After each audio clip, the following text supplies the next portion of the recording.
Hello and welcome to the College Investor Audio Show. Very special episode we have for you today as our own Robert Farrington sat down with Dan Zibel at the most recent EdTech conference at ASU+GSV.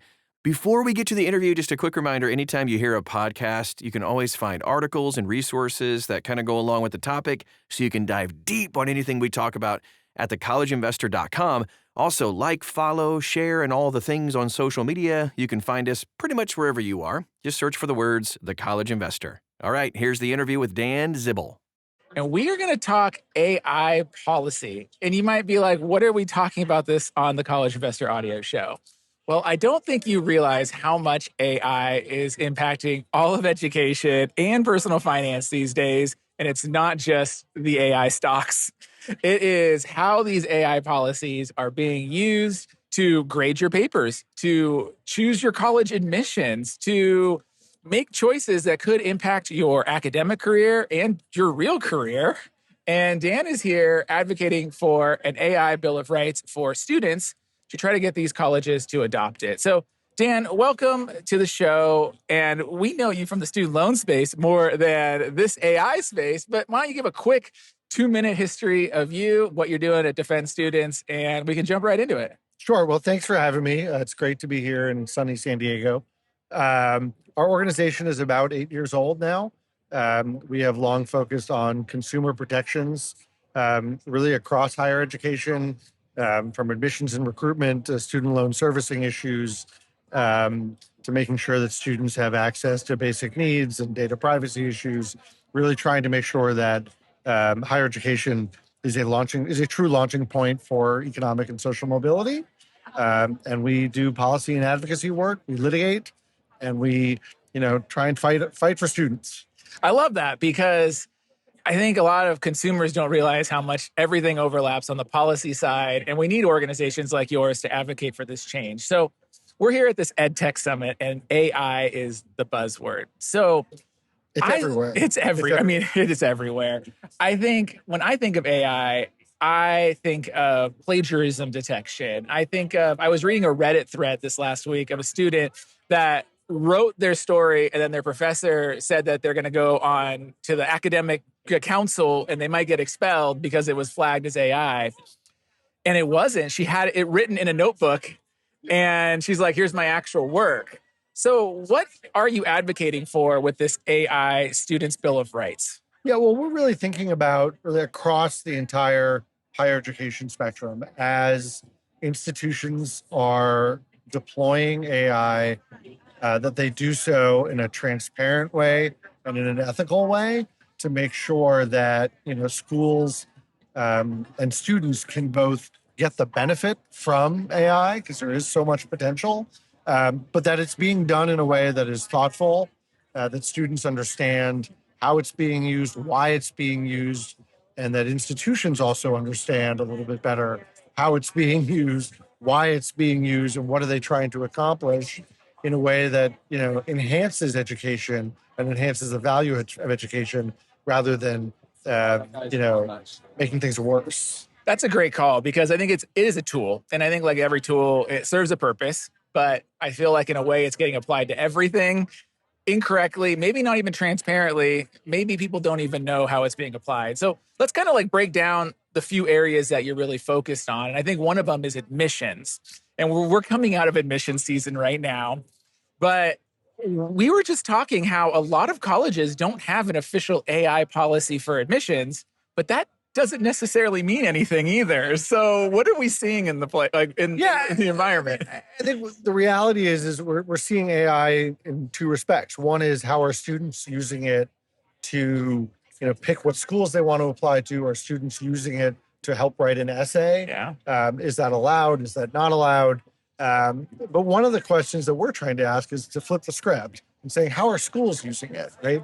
So how are institutions using AI as part of their recruitment strategies? How are institutions using AI, if at all, to help them make decisions about who to admit? And that makes sense. I mean, you see these schools with like 100,000 applicants. Yeah, you have to wonder, well, how are you screening 100,000 applicants? I think the number I heard was, the University of Michigan, I believe it's something like 115,000 applicants. I'll give a quick go blue to my law school alma mater on the heels of a national championship too. But yeah, it's time consuming, right? So there are efficiency gains, but the question is what are those efficiency gains and what's being sacrificed, right? And is AI being used to perpetuate biases that may exist in whatever models are sort of informing the system?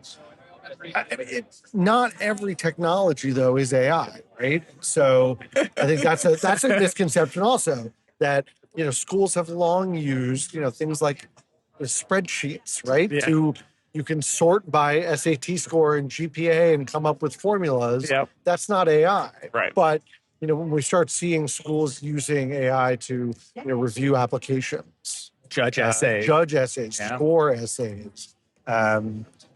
One of our big pushes is for transparency, that students have a right to know if AI is being involved in the admissions process at all from a decision-making standpoint. And I think that makes sense because I think, like you said, AI isn't really artificial intelligence. It's a large language model. And so how does that get developed? Well, it takes a bunch of language samples and someone weighted them. And what does that weight look like? And then how is that applied to your essay? So it could have a bias that you don't even know is there. And then what's the sample data set? Is it past essays? Is it future essays? Which I think is another point of your AI Bill of Rights, is how are students' data protected from large language models? Correct. Yeah, no. So another piece of our Bill of Rights framework is really the question of data sovereignty. Right.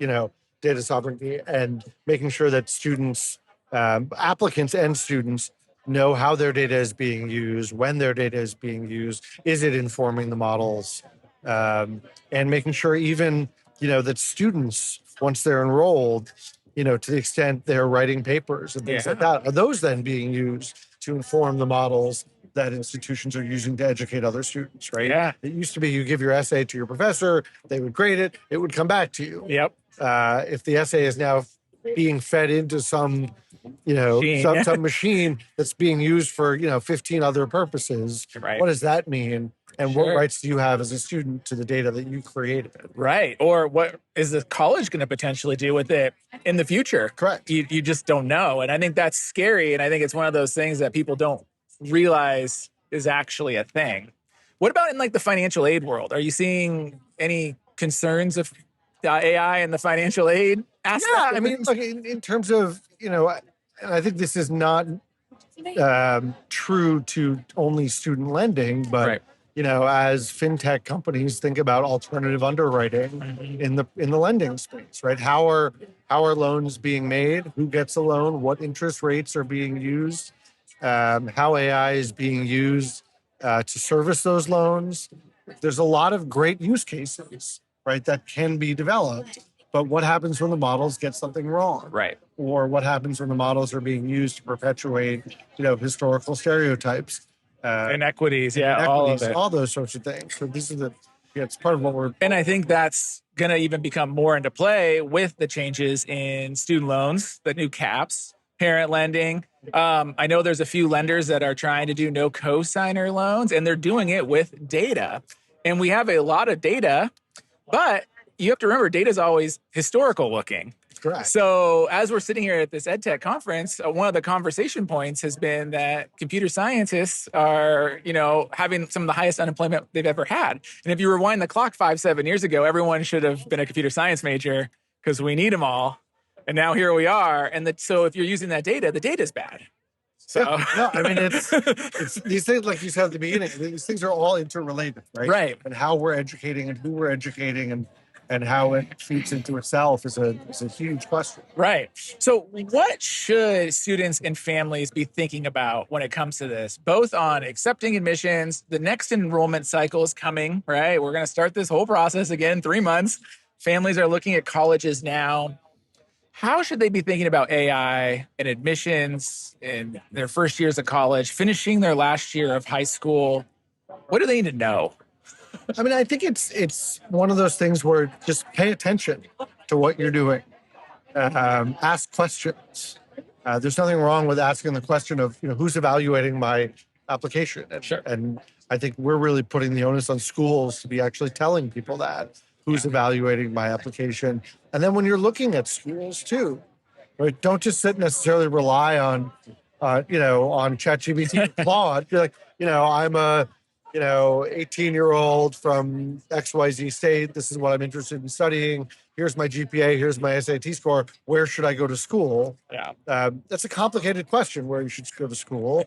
And, there's a financial side to it. There's lifestyle sides to it, big, small, School spirit. Yeah. spirit. All You of really it. have to think about what works for you as a person, and think holistically about it, Right. and what works for you and your family. That's so true. And I think AI can make it easier, but it doesn't take away that decision making. And I think it's important that we don't let AI also become the decision maker on all sides of that equation, right? Like, That's exactly right. And that's true. Whether it's, we've talked about admissions, and that's true in the classroom too. I've seen a couple of companies here that, are promoting themselves as, AI in assessments, right? Yeah. And using, so professors can use AI, or even in the K-12 space, to grade exams, to grade papers, to grade presentations. Yeah. And that causes us some concern. So what do you get? What is education? Right. Is a big piece of the question right now. And I mean, have you seen any real, I think we've all heard the stories of the academic integrity issues, but what are you guys seeing from the law side of things? Is it bubbling up at all? Cases, or is it still really staying at the individual school level? I think right now it's just starting to, is what I would say. Yeah. But again, we're trying to sort of think about some of these issues differently, flip the script a little bit. Yeah, get ahead of things. And, people talk about the cheating question a lot. Right. One of my responses is, well, what about the faculty? Right. Yeah. And who's designing the courses that you're taking? Are you getting a course that, have the human in the loop, to use sort of the buzz phrase? Is your professor designing your class? Is your professor grading your paper and commenting on the work that you're doing? Yeah. Or are you just getting some AI software? And if you are, I think it really does throw into question, what is the college or university? What are you paying for? What are you paying for? Yeah. Because obviously college is a lot of things, but a piece of it is the education, right? And are you getting the professor? Are you getting the faculty that may draw you to the school? And that I think the faculty are probably very proud of. Right. But are they there for you? Student, right. Yeah. No, I think that's a great call, because I think one of the big conversations out there, and I saw Elon was tweeting this the other day, was that AI, he says, can solve the education problem in a way, because it can match where you're at. But is that what you're paying for? Because you could just ask Claude a bunch of questions all day long and call that education. Or are you paying for this actual expert in their field to give you their experience and perspective and knowledge in a way that works for you? Fantastic stuff. That is our show for today with Dan Zibel from Defense Students. If you want to find out more about this, so interesting. A lot of great points were brought up today, and a lot more could be discussed for sure. You can find it at thecollegeinvestor.com. Also, share, and all the things on social media. Search for Dan's name as well, Dan Zibel, Defense Students, to find out more and dive deeper. Thanks so much for stopping by today, and we'll talk to you again real soon.